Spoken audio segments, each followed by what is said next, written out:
Hello aspirants, Indian polity one liner series के under आज हम पढ़ेंगे नॉन कॉन्स्टिट्यूशनल बॉडीज के बारे में। देखिए, इससे पहले कॉन्स्टिट्यूशनल बॉडीज पढ़ के हमने कंप्लीट कर लिया है। बहुत अच्छे से एक एक टॉपिक हमने उसके अंदर जो था वो कवर किया है। आज हम स्टार्ट कर रहे हैं नॉन कॉन्स्टिट्यूशनल बॉडीज के बारे में। तो नाम से ही लग रहा है कि ऐसी बॉडीज, ऐसे कमीशंस जिनका कोई जिक्र नहीं है हमारे संविधान में, लेकिन फिर भी अलग अलग मेथड्स के थ्रू वो बनाए गए, वो हो गए हमारे नॉन कॉन्स्टिट्यूशनल बॉडीज। ठीक है। सो एन ऑर्गेनाइजेशन और entity that is not mentioned in the constitution is known as non constitutional bodies. जिनका कोई जिक्र नहीं है संविधान में, वो हो गई हमारी non constitutional bodies. It derives its powers from corresponding law passed by the parliament। अब अगर संविधान में मेंशन नहीं है तो ये बॉडीज बनी कैसे? देखिए, ये बनती हैं जब पार्लियामेंट में कोई एक्ट पास किया जाता है उसके थ्रू। अब देखिए, ये तो आपको हल्का सा हमने मोटा मोटा पढ़ लिया था क्या। अब जो नॉन कॉन्स्टिट्यूशनल बॉडीज हैं, जैसे कि आपका नीति आयोग है ना, और भी बहुत सारी हैं, तो इनको हम फर्दर और भी ज्यादा अच्छे से डिवाइड कर सकते हैं। ठीक है। अब जैसे हम आगे चलेंगे, हम ह्यूमन राइट्स कमीशन पढ़ेंगे, हम नीति आयोग पढ़ेंगे, हम सेंट्रल इंफॉर्मेशन कमीशन पढ़ेंगे, बहुत सारे ऐसे, जैसे हमने कॉन्स्टिट्यूशनल बॉडीज में election commission, finance commission, national commission for एससीज, एसटीज, बैकवर्ड क्लासेज, ये सब कुछ पढ़ा। वैसे ही हम नॉन कॉन्स्टिट्यूशनल बॉडीज भी पढ़ेंगे, लेकिन उनमें आपको ऐसा नहीं लिखा हुआ होगा कि ये असंवैधानिक बॉडीज हैं। उसमें लिखा होगा that it is a statutory body, it is a quasi judicial body. तो वहां पे आपको कंफ्यूजन हो जाता है कि हम तो नॉन कॉन्स्टिट्यूशनल पढ़ रहे हैं, तो ये क्वासी जुडिशियल कहां से आ गया। देखिए, जो नॉन कॉन्स्टिट्यूशनल बॉडीज हैं, इन्हें भी हम फर्दर डिवाइड कर सकते हैं as in statutory bodies and non statutory bodies. आगे देखें तो स्टैट्यूटरी बॉडीज को डिवाइड कर सकते हैं as regulatory bodies and quasi judicial bodies.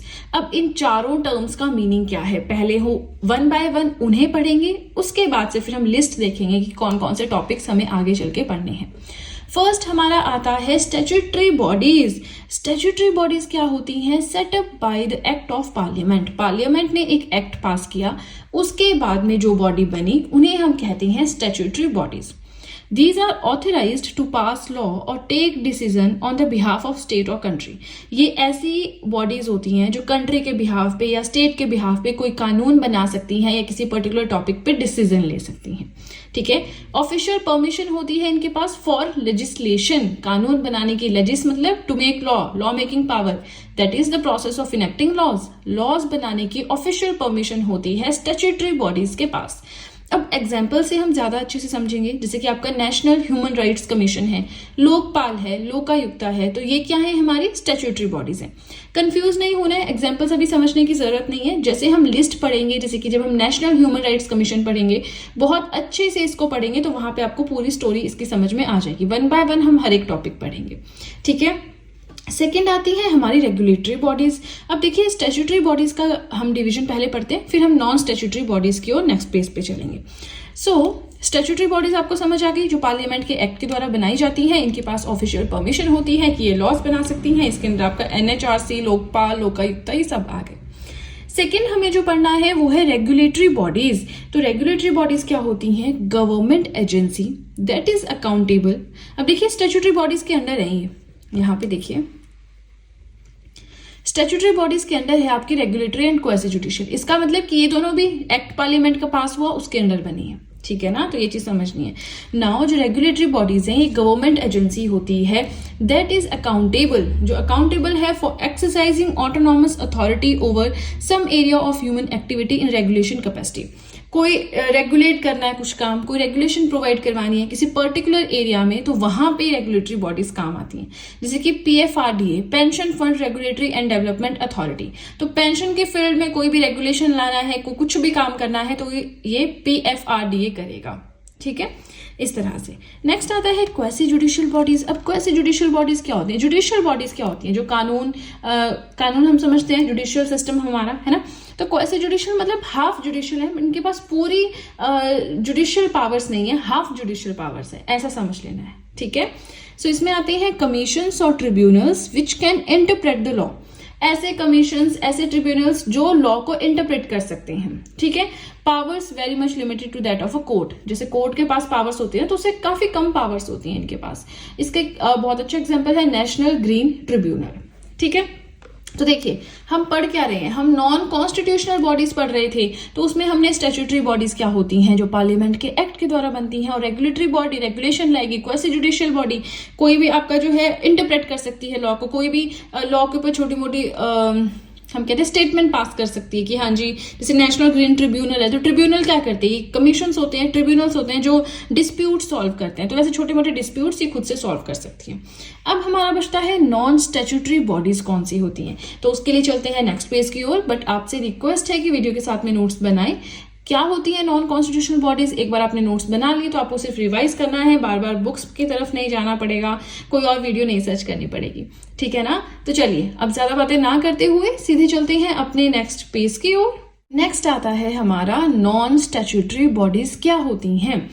Doesn't have any legal powers plus not created by the act of parliament. Obviously देखिए non constitutional bodies हैं, दो तरह की है, एक है स्टैट्यूटरी, एक है नॉन स्टैट्यूटरी।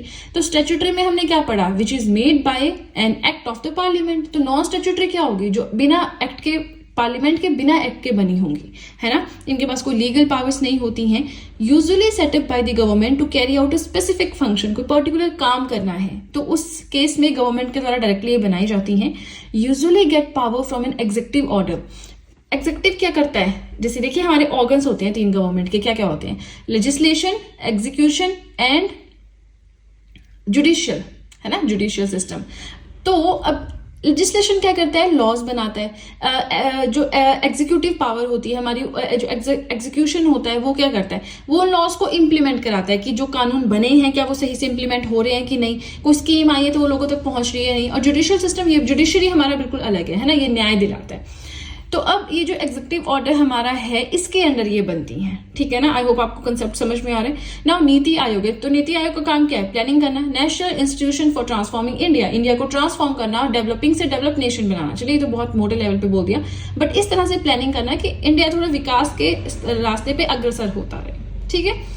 तो आई होप आपको नॉन कॉन्स्टिट्यूशनल बॉडीज तो अच्छे से समझ आ गया होगा। अब हमारा मेन काम है कौन कौन सी हैं जो हमें पढ़नी है। देखिए ये जो अब हम पढ़ेंगे ना, इसके बाद में यहाँ पे जो लिखे हैं इनको हम 1 बाय 1 पढ़ेंगे। जैसे कि नीति आयोग है, नेशनल ह्यूमन राइट्स कमीशन है, स्टेट ह्यूमन राइट्स कमीशन है, सेंट्रल इंफॉर्मेशन कमीशन है, स्टेट इंफॉर्मेशन कमीशन है, हो सकता है इनको हम साथ में पढ़ें, सेंट्रल विजिलेंस कमीशन है, सीबीआई है, लोकपाल, लोकायुक्त। तो इन सबको हम 1 बाय 1 पढ़ेंगे, ठीक है। तो अभी तक तो देखिए मैंने गूगल से ये नोट्स बनाए हैं ताकि अच्छे से मिल सके, क्योंकि नॉन कॉन्स्टिट्यूशनल बॉडीज का एम लक्ष्मीकांत सर की बुक में तो कुछ खास था नहीं कि वो क्या होती क्या नहीं होती। नाउ ये जो हमारे टॉपिक्स आगे के हैं ये मैं सिर्फ और सिर्फ आपको एम लक्ष्मीकांत सर की बुक से पढ़ाऊंगी, ठीक है। बहुत ही ज्यादा सिंपल होंगे, ठीक है। तो आप वीडियो जरूर देखें, 1 बाय 1 हम एक एक डिस्कस करेंगे कि कौन इसका चेयरमैन होता है, क्या रिटायरमेंट एज होती है, कौन इन्हें रिमूव कर सकता है, कौन उस चेयरमैन को अपॉइंट करता है, क्या क्या उनके फंक्शंस होते हैं, वर्किंग है, विजन है, ऑब्जेक्टिव्स है, प्रेजेंटली कौन है उस पोस्ट पे, ये सब हम डिस्कस करेंगे, ठीक है। तो चलिए आज के लिए इतना ही। ये वीडियो जस्ट आपको बताने के लिए था, एक इंडेक्स आपको बताने के लिए था कि अब हमें नेक्स्ट आने वाले 4-5 वीडियोज या 6-7 वीडियोज में क्या पढ़ना है, ठीक है। तो आई होप मैं जो पढ़ा रही हूँ आप मेरे साथ में वीडियोस देख रहे हैं। आप कंप्लीट प्लेलिस्ट अगर एक सीक्वेंस में, अगर एक कॉन्टिन्यूटी में देखेंगे तो आपको बहुत अच्छे से चीजें समझ में आएंगी। अगर आप बीच में वीडियोस देख रहे हैं ठीक है, बट एक कॉन्टिन्यूटी आपकी नहीं बन पाएगी। तो आपसे रिक्वेस्ट है कि पूरी प्लेलिस्ट साथ में देखें, बहुत ज्यादा बेनिफिशियल आपके लिए रहेगी, ठीक है ना। तो चलिए आज के लिए इतना ही। आई होप मैं जो पढ़ा रही हूँ आपको समझ में आ रहा है। इसी के साथ वीडियो पसंद आए तो लाइक जरूर कीजिएगा, चैनल को जरूर सब्सक्राइब करें, बेल आइकन को प्रेस करें, सो दैट मैं जैसे कोई वीडियो अपलोड करूं सबसे पहले नोटिफिकेशन आपके पास पहुंचे। प्लस जो भी आपके फ्रेंड्स हैं जो भी गवर्नमेंट एग्जाम्स के लिए प्रिपेयर कर रहे हैं उनके साथ भी मेरे चैनल का लिंक जरूर शेयर करें, so that in handwritten notes का उन्हें भी कुछ फायदा हो सके। तो चलिए फ्रेंड्स आज के लिए इतना ही। अब हम मिलेंगे नेक्स्ट वीडियो में। So that's it and see you soon.